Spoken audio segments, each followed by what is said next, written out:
waaw comme ni ñu ko waxee ñu dellu si ci biir plateau bi Cheikh Tidiane Gomis daal di ñëw ci li nga xam ne moom moo di sport comme ni ñu ko xamee ni ki démb la Sénégal doon football ak Togo fële nag ca réewum Togo lañ doon footballé mu nekk 1 but partout. waaw match bi 1 but partout il faut que ñu rappeler benn fait.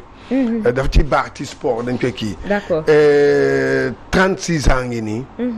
Sénégal amul ndam fële à Lomé ci équipe Togo.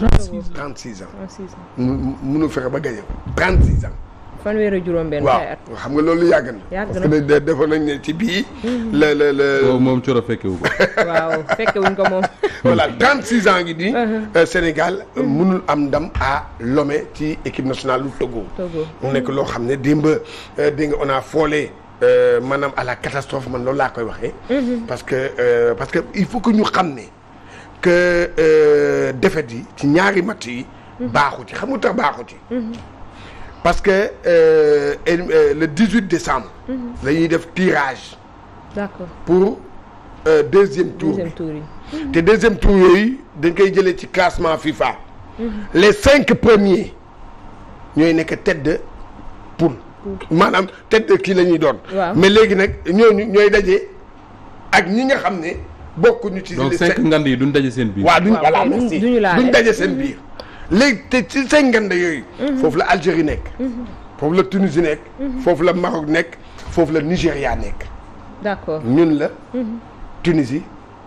Algérie Maroc Nigéria. on est les 5.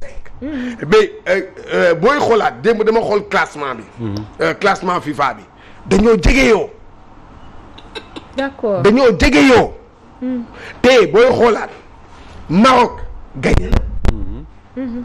te tey jii Algérie day joué. Tunisie day joué. dégg nga Nigéria day joué. léegi ñoom bu ñu demee ba gagné. affaire bi mën na léegi ñi nekk ci suuf. ñooñu tamit. bu la ci kenn rawee rek. voilà bu la ci kenn waaye da ngay wàcc. affaire dafa serré parce que loolu laa doon xool. dafa serré ba nga xam ne Sénégal heureusement démb mu nekk au moins benn point nul mais bu nekkoon défaite. imaginez damay wax benn bu nekkoon imaginez mu am défaite ñaan mooy dimanche contre Congo ñu am défaite boo mootu dañuy wàcc dootu nekk 5 premiers yi. te bu boobaa on aura un gros mot. mën nañoo daje ak Algérie wala. voilà loolu laa lay wax loolu moo tax enjeu bi foofu la nekkoon. mooy ñaari match yi et ñoom ils vont faire le plein te booy xoolaat Mali li mu def démb. Mali dafa dem fekki kii doo ko 3-0. Mali mu ngi ñëw ci classement bi victoire am bi dina ko jox ay points mu yéeg. d'accord. est-ce que comprendre nga. donc léegi problème bi mooy loolu imaginez Côte d'Ivoire. nekkul ci 5 yi. Côte d'Ivoire yi nekkul ci 5 yi. Cameroun nekkul ci 5 yi. léegi ñooñu imaginez exemple ma jox la Côte d'Ivoire gagné. bu Côte d'Ivoire gagné waat beneen match am Côte d'Ivoire day yéeg. te gis nga il faut que yooyu dafa baax. enjeu bi est-ce que xanaa xamuñu ko woon avant. parce que bu ñu déggee. bi kii di teg listam Aliou Cissé teg listam ak ni mu jëlee match yi. ak ni ñu ko abordé woon. tam même ci taskatu xibaar ni ñu doon abordé question yi ci jëmee ci match yi di ñëw. est-ce que aussi du dañ ko soofantal ba tax tey jii mu bëgg indi rëkk-rëkk ci sunu jeu. waaw xam nga ñoom xam nañ ko parce que booy xool Aliou Cissé buy wax da ngay ci match bi. dafa ne impérativement on doit gagner. Parce que calculer na loolu. parce que dinaa la yëgal fu mu nekk nii d'ici Sénégal ci fu mu nekk nii bu classement yemoon fii ñii la Sénégal naka dajal bu dee classement bi nii. Sénégal mën na daje ak Cameroun. d'accord wala Côte d'Ivoire. Sénégal mën na daje ak Ghana. yaa ngi gis. gis nga ñooñu. gis nga ñett ñooñu. Sénégal mën na daje ak Mali.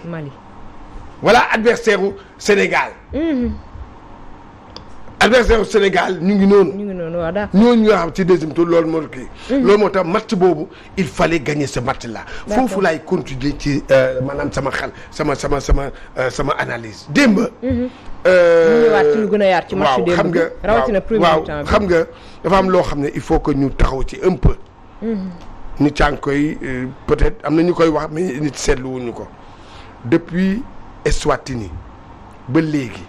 Sénégal chaque match il encaisse un but et loolu daal doon am depuis Eswatini. lan moo expliquer loolu. voilà loolu nag.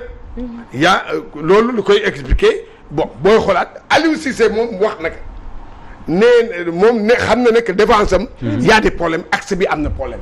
axe bi waaw parce que nee na moom nee na je ne suis pas content de Kalidou ak Abdou Diallo ci match bii mujjee bi. parce que ni ñu comporté wax na ko moom moo ko wax. parce que ñëpp gis nañu faayu maanaam axe boobu. ak défense bi. défense bi ça ne va pas maanaam gis nañ yoo xam ne bu doon adversaire bu mag ay équipe boo xam dafa am ay attaquants yu baax.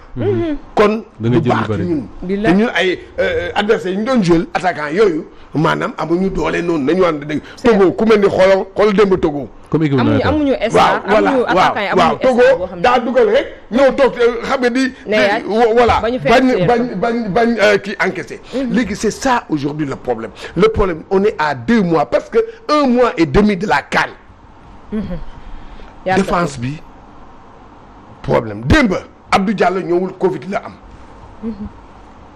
il fallait changer indi kenn boole ko ak Kalidou Koulibaly.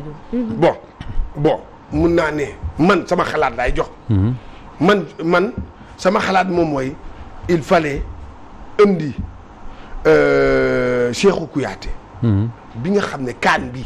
2019 presque moom moo joué na ay match axe ak. kii waa yàgg nañu joué ay CAN. te ñoom li ñuy joué axe. ñoom ñaar. imagine ils ont joué pendant joué nañu axe ñoom ñaar. au moins 5-6. encaissé wuñu but. xam nga statistique dafa baax. man xaw ma fan la Aliou Cissé bu mu non attends am na xam ne man du ma ko jàngal Aliou Cissé moo ma ko gën a xam mooy que statistique yi dañ ciy basé. su xamul ay statistiques nay lire Pape Lamine Ndour ci Walf Quotidien. yi du doon statistique yi mu soxla. voilà xam nga yooyu waaw. macha allah ngay toog ba saa xool ni. yow nga ne non mais attends paire bi lii la. nombre de match lii la. xaaral ma reconduire ko. parce que man jàpp naa ne il faut que loolu am. dafa mel ni waaw sa micro dafa xaw a. waaw ay ca waaw dëgg la man maa ko laal nii. donc ce qui veut dire man foofu laay wax la défense démb dañ doon tàccu suñu défense. naan on a une bonne défense. mais aujourd'hui suñu défense mu ngi flanché wu. il faut que problème boobu ñu régler ko. d'accord parce que mënumaa comprendre Moussa Ba. regarde encore le but. le but bal corner renvoyé ko ñëw ñu jël bal bi def ko dans le paquet. léegi ki dugal but bi. Kalidou Koulibaly ak kii Pape Abdou Cissé ñoom ñoo gën a njool. am ndaama la ndaama boobu moo ñëw dugal boppam. Pape Cissé dafa mujj génne Pape. waaw dafa mujjee génn kooku ndaama boobu. moom moo génne boppam. et la preuve. pour wax la ne li ma ne Cheikhou Kouyaté la preuve Aliou Cissé loolu la terminé match bi. dafa génne Pape Abdou Cissé. andi Cheikhou Kouyaté waaw. man de bi ma gis rek waaw bi ma laaj ñoom ci bi ñaar bi ma njëkkee gis kii bi waa dem ko de non man j'aurais préféré Cheikhou Kouyaté ak kii milieu bi pour plus de kii waa Moustapha li ñu topp daal milieu bi. ñu andi au moins. koo xam ne moom au moins moom kii na.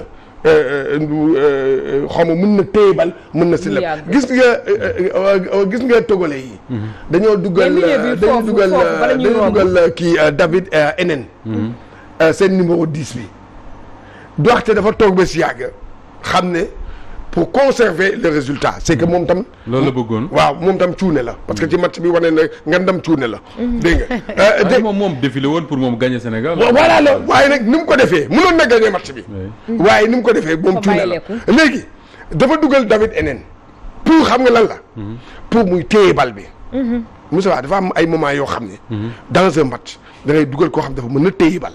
ak mën ko joxe. d'accord en parlant de avant sax téye bal Jules dama doon lire léegi nii rek benn texte su Pape Lamine Ndour. Walf Quotidien. bu mu bindoon y a déjà quelques jours wala quelques semaines. quelques jours en tout cas. ci Habib Diallo. waaw mi dugal démb. mu ne c'est un attaquant discret. mais c'est l'un des meilleurs Sénégalais actuellement. ci texte bi ma lay wax sax avant le match c'est l'un des meilleurs Sénégalais actuellement et qu'on espère que Aliou Cissé dina ko jox chance am contre Togo ak Congo bara ñëw démb moom moo ñu sauvé pour vous dire que ni statistique dafa am solo parce que il écrit clairement que actuellement c'est le Sénégal le plus efficace ci 5 grands championnats en Europe beneen mooy man xawma football mais dafa am loo xam ne dafa am loo xam ne dama ci am problème ak suñu équipe bi Cheria nañu dañoo am ay équipe boo xam ne buñ deful ndànk ce sera un énorme gâchis parce que équipe boo xam ne ligne boo jël c'est une grande équipe gardien de but bi défenseurs yi milieu bi attaquant yi foo leen teg ñu football équipe boo leen teg en Afrique ñu football waxuma sax Afrique en Europe dañuy football c'est de grands joueurs alors c'est quoi le problème man dama toog man xamu football encore une fois ma ne ñun au moins li may dégg ñoom Cheikh Tidiane di ko wax mooy ñun am nañ des joueurs de ballon maanaam joueurs yoo xam ne mën nañ yor bal di dem ak moom pour quelle raison Aliou Cissé défense am bi par exemple Kalidou Koulibaly l'un des meilleurs défenseurs du monde actuellement Kalidou boo seetloo Cheikh Tidiane depuis quelque temps bal bu Kalidou yore ci suñu défense bi day sànni rek day tëb milieu bi sànni ci kaw tëb milieu bi sànni ci kaw alors benn jour ma toog di ci waxtaan ak Pierre Edouard comme moo xam na football Pierre ne ma booy seetaan Kalidou Koulibaly Naples doo ko gis mukk mu jël bal sànni day jël passe keneen dem mu ne ma c'est s'il fait ça c'est parce que c'est la stratégie de Aliou Cissé mooy jël bal bi ci défense bi sànni ñu xëccoo ci kaw mais ça Cheikh c'est quelle stratégie yow tu as Sadio Mané tu as Gana Gueye tu as Krépin Diatta Nampalys Mendy bu la neexee des joueurs de ballon yoo xam ne mën nañ jël bal bi dem ak moom football au nom de quoi Kalidou Koulibaly di jël di sànni démb nag j'ai remarqué que ni sànniwul démb li ma seetaan ci match bi lu bari gisuma Kalidou di sànni xaw ma nag lu tax sànneetul mais je pense que Aliou Cissé li tax sànneetul bokk na ci ne dégg na Alimal coach moom laa dégg RTS mu toog parce que man je pensais comme xaw ma football du ma ko wax quoi mais Alimal laa dégg mu toog RTS mu ne il faut Aliou Cissé wax Kalidou Koulibaly mu bàyyi bal yi muy jël ci défense bi di sànni parce que tant que mi ngi koy def suñu attaquant yi dañuy sonn wala duñ dugal Moussa Ba et heureusement hier Moussa Ba surtout ñu amoon milieu boo xam ne xamu football la nag non déet Moussa Ba dama ne Aliou Cissé nii la mës a joué sànni rek sànni démb sax gis ngeen ko ci kii ba sax mu ngi defaat ni moom geste boobu nii rek dégg nga moom dégg nga non c'est que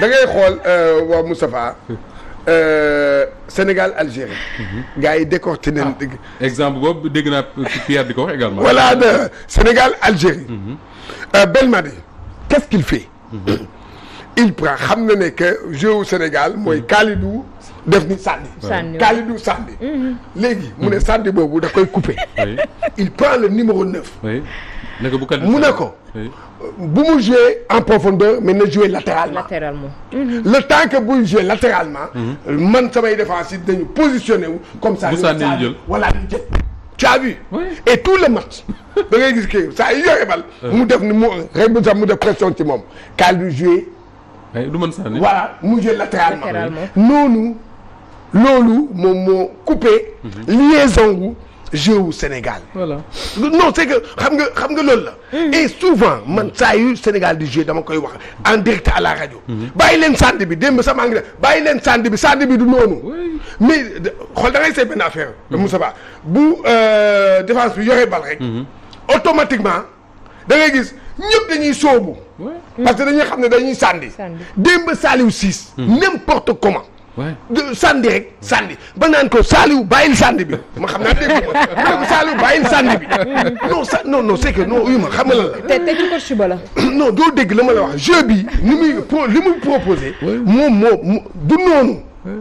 du noonu c'est que dafa ko bëgg jouer Kiken Rush la bëgg a jouer mais ça Kiken Rush kenn du ko jouer noonu Kiken Rush milieu terrain yi. waaw mais yàlla na nga am sax attaquant yu moom laa lay wax. dégg nga c'est que moom il veut jouer sur la rapidité de Ismaïla Sarr. de Krépin Diatta et de Sadio Mané. moom loolu la bëgg a jouer. et léegi l'équipe est coupée. et quand l'équipe est coupée. forcément maanaam sunu neuf yi. dañuy lessiver dañuy sonn waaw dañuy ñëw di jël ci bal. souvent dama koy wax. démb man xamoon naa ne que Famara Diédhiou ne va pas faire léegi. xoolal am na ay phases de jeu. yoo xam dafa répété wu ci jeu bi. man comme ni ngay wax rek man du ma entraîneur rek. man du ma entraîneur mais man observateur nga. waaw observateur. mais da ngay xool Moussa Ba. à la fin mu ngi doon commencé di remplacer moom day jëlee ñu dugg. ci deuxième mi-temps bi. deuxième mi-temps bi Sadio génnee. il change léegi moom mu jouer avec 2 attaquants de pointe parce que Boulaye Dia moo dugg. Boulaye Dia xaw fekk Famara ils sont 2 là-bas. ba may naan télescopage dina fa am ñoom ñaar léegi ñoom ñaar bi ñu amee ñu dem ba ci biir match ba. mu ñëw dugal un 3e neuf mooy. Habib Diallo yokk ci Bamba Dieng après. Bamba Dieng xool ils étaient 4 léegi nag waaw Moussa Ba et sur ces 4 là. sur ces 4 là dégarnir nga sa milieu parce que ñëw nga kii nga ñoom ñëpp 4 yooyu. ñoo nekk ci kaw léegi. waaw mais Moussa Ba. mais loolu est-ce que def ko tam pour xoolal logiquement li war a am mooy bu bal bi nekkee ci milieu bi. normalement ci 4 yooyu. ñu attaquant yooyu.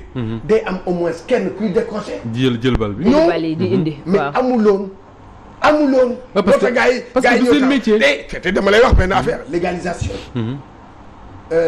góolu kii bi moom moo def erreur bi Togo bi. dafa génn waxul génn. jëroon génn bu taxoon kaam. kenn du ko loobee waaw góob kii erreur la boo xam ne kii donc ce qui veut dire encore une fois gis nga y a beaucoup. mais amul solution. d'ici janvier amul solution je sais pas Aliou Cissé kenn mënu ko dàq. parce que mënul parce que nag Aliou Cissé je crois que parfois problème boobu la suñu dirigeant yi di am ak moom. mooy honnêtement les résultats parlent pour lui. Aliou Cissé les résultats parlent pour lui. avec non ma ñëw ak adversaire. oui c'est-à-dire que moo ci adversaire ak adversaire d'accord mais en tout cas les résultats parlent pour lui su ma nee loolu mooy. dem na quart de finale CAN. dem na demi-finale CAN enfin finale yi na CAN. dem na coupe du monde te il ne perd pas beaucoup loolu moom dëgg la loolu moom Cheikh kenn mënu ko dindi il ne perd pas beaucoup mais soo xoolee équipe bi mu yor da nga naan on peut faire beaucoup mieux. alors ma question c'est comment faire beaucoup mieux est-ce que comme fii ak janvier xalaatuma ne mën nañ ko fee jëlee du xel il faut mu dem ak équipe bi CAN loolu moo gën a yanu maanaam mais est-ce que amul nuñ mën a liggéey ak moom je sais pas moi le travail de la direction technique nationale wala ñan ñoo war a mën a liggéey ak moom pour que l'équipe au moins li Sénégalais yi di xaar ci moom El Hadj Diouf wax na ko benn jour bi ñu joué Thiès les Sénégalais sont en droit d'attendre beaucoup mieux de l'équipe li ñuy xaar ci moom en termes de production de jeu ñu mën ko am. Moussa Ba da nga wax loo xam ne lu am question bu neex la.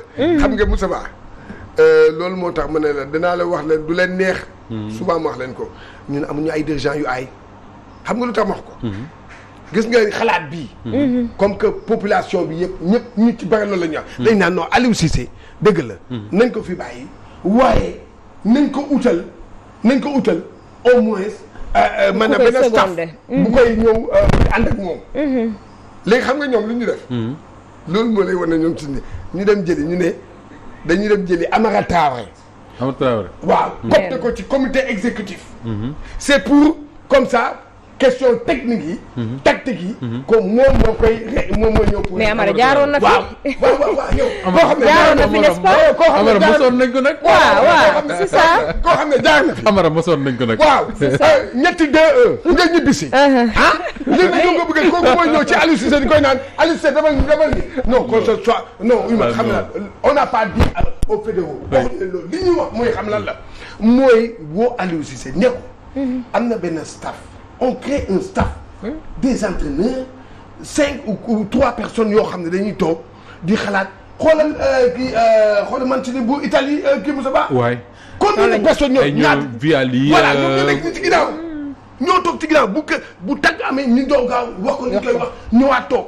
mais loolu la ñun loolu lañ koy def exemple boobu wax naa ko waxaat ko mais ñoom ñu dem def beneen idée beneen xalaat lañ def mais je dis encore une fois. football nag dafa kii mooy que ni ñuy joué nii. baaxul tey baaxul ëllëg te Moustapha ñi ñuy joué Moustapha ñun. ci Coupe d'Afrique 2 ans yi 2 Coupe d'Afrique yi. maanaam. bi jàll bi ñëw. Coupe d'Afrique bi ñuy joué. bi ñuy jël éliminatoire Coupe du monde ba. ba léegi dajewuñu ak. ponkal benn ponkal wane suñu doole. moom mooy Tunisie te il faut ñu xam histoire du football du Sénégal. d'accord Tunisie bête noire moom mooy Sénégal. Sénégal ko mu doon waaw. d'accord depuis ñoom bokkaan lu mu aay Sénégal da koy dóor kon nag encore une fois. il faut que ñu xam dégg nga loolu xoolaat mais. vraiment c'est pas ça. comme ni ñu koy waxee y a de bons joueurs. lu ñu soxla woon yëpp la ñu jox. voilà y a de bons joueurs kon nag léegi mu ngi noonu. d'accord di la tàggatoo bu du yëpp. waaw di nuyu incha allah. waaw tey nag moom damay dem ba Kër Ayib men. Kër Ayib yoonu Gambie. waaw colonel. macha allah douane Pierre Da Silva. sama waay mu ngi ñuy seetaan souvent. voilà maa ngi lay nuyu mon colonel jërëjëf foofu kii na waaye nekkal ci jàmm di nuyu Damas Adama Ndaw voilà mu ngi noonu. tonton Damas waaw ñu ngi koy nuyu bu baax.